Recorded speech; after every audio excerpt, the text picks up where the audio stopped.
മതേതര മൂല്യങ്ങൾക്ക് വിരുദ്ധമാണെന്നും RSS അജണ്ടയാണെന്നും ആരോപിച്ച് കോൺഗ്രസും മറ്റ് പ്രതിപക്ഷ പാർട്ടികളും വന്ദേ മാതരം പൂർണ്ണരൂപത്തിൽ ആലപിക്കാൻ വിസമ്മതിക്കുന്നതിനിടെ കേരള നിയമസഭയിൽ ആദ്യമായി വന്ദേ മാതരം മുഴങ്ങി.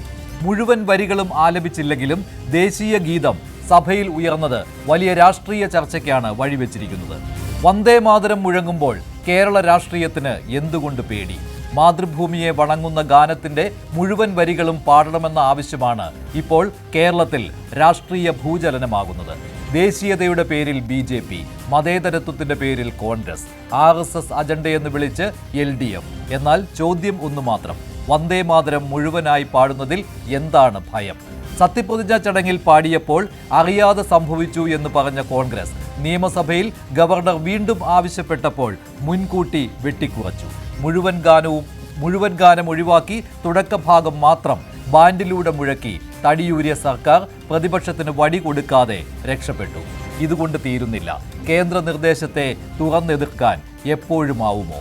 പാടിയാൽ RSS മുദ്ര വീഴുമെന്ന ഭയം. ഇതാണോ കേരളത്തിന്റെ മതേതര രാഷ്ട്രീയം? മാതൃഭൂമിയെ വണങ്ങുന്ന ഗാനം പോലും ഇപ്പോൾ വോട്ട് ബാങ്ക് രാഷ്ട്രീയത്തിന്റെ കുരുതിക്കളത്തിലാണോ? വന്ദേ മാതരം പാടുന്നത് ദേശീയതയോ അതോ സംഘപരിവാർ രാഷ്ട്രീയത്തിന് കീഴടങ്ങലോ?